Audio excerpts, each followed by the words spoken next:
Selamat hari Minggu, saudara-saudara yang kekasih kita berdoa.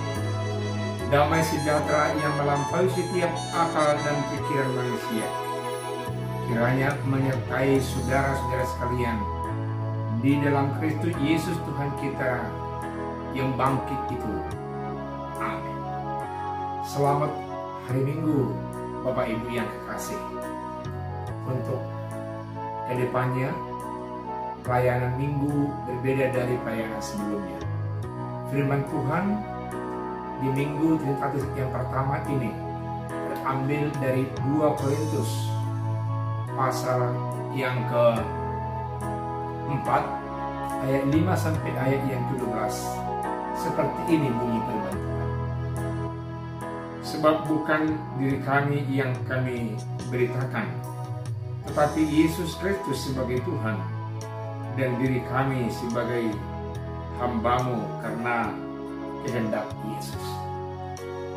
Sebab Allah yang telah berfirman, dari dalam gelap akan terbit terang, Ia juga yang membuat terangnya bercahaya di dalam hati kita, supaya kita beroleh terang dari pengetahuan tentang kemuliaan Allah yang nampak pada wajah Kristus.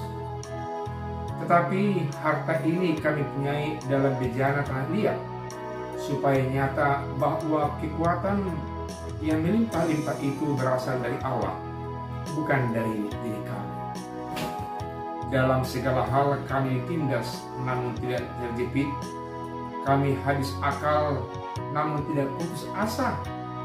Kami dianiaya, namun tidak ditinggalkan sendirian. Kami dihempaskan, namun tidak binasa. Kami senantiasa membawa kematian Yesus di dalam tubuh kami, supaya kehidupan Yesus juga menjadi nyata dalam tubuh kami. Sebab kami yang masih hidup ini terus-menerus diserahkan kepada maut karena Yesus, supaya juga hidup Yesus menjadi nyata di dalam tubuh kami yang mana itu. Maka demikianlah maut giat di dalam diri kami, dan hidup giat di dalam kami. Saudaraku yang kekasih, yang pertama perlu kita pahami bahwa firman Tuhan di dalam 2 Korintus ini adalah lebih banyak orientasinya kepada pembelaan Rasul Paulus terhadap dirinya sebagai rasul yang benar-benar dipilih oleh Tuhan Yesus. Bukan rasul palsu sebagaimana yang dituduhkan kepadanya. Bukan rasul yang tidak pandai berbicara sebagaimana yang ditempelkan, yang dimeteraikan kepadanya. Dia memberikan pembelaan kalau kita melihat dalam ayat yang pertama sampai ayat keempat, bahwasanya Allah dan nama Yesus yang memanggil dia, dan itulah yang dia beritakan. Saudara juga dan saya, meski mengakui bahwa saudara dan saya menjadi orang percaya yang dikuduskan, yang senantiasa dipilih dari yang lain, yang dibenarkan, yang kita responi dengan iman, itu semata sebuah anugerah yang dari Allah, bukan karena hasil usaha kita. Dan itu meski jelas kita pahami, dan meski jelas kita sampaikan kepada setiap orang yang mau mengetahui tentang kehidupan kita sebagai hamba yang dipilih oleh Allah dalam kehidupan kita.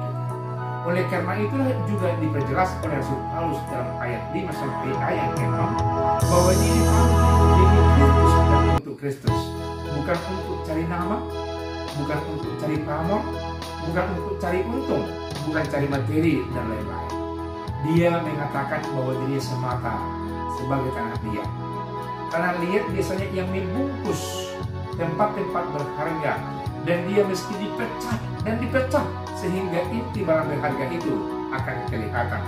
Itulah yang kita bisa koneksikan kepada ayat-ayat 10 sampai 12. Bahwasanya kita harus rela berkorban, bahwasanya kita harus ditindas, sekalipun kita akan tetap eksis dan tetap akan kokoh dan bisa keluar dari penindasan itu.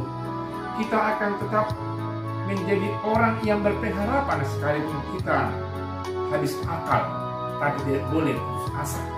Sekalipun kita dianiaya, tapi kita percaya, tidak pernah tinggalkan, karena kita punya pengharapan.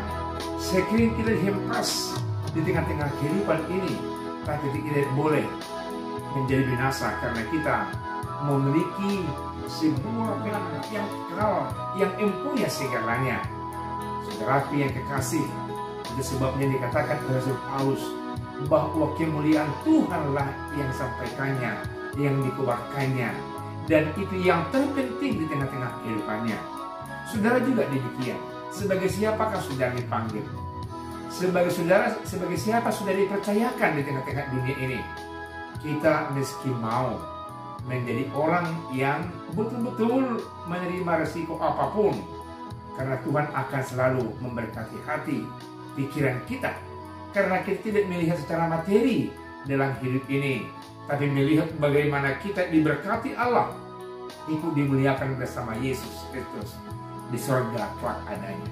Yang terakhir dikatakan bahwasanya dalam ayat yang ke-13 itu, bahwa biarlah orang-orang percaya, karena rasul-rasul itu menjadi giat sungguh-sungguh menikmati segala sesuatu hasil keinginan itu dalam kehidupannya.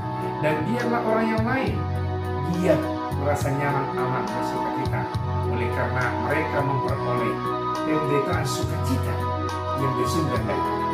Saudaraku yang kekasih, Minggu Trinitatis hari ini, Minggu Trinitatis yang pertama, Allah Bapa di surga, anaknya Yesus Kristus dan Roh Kudus menyertai memberkati saudara-saudara, menyampaikan berita sukacita sampai ke ujung bumi, hingga orang giat merasa nyaman, aman, bersukacita bersama-sama dengan pemberitaan kita. Tuhan Yesus memberkati. Amin. Mari kita berdoa. Terima kasih Allah yang sungguh baik, karena Engkau senantiasa memberikan hikmat buat kami memahami sabdamu, hingga kami menghidupinya, memberitakannya.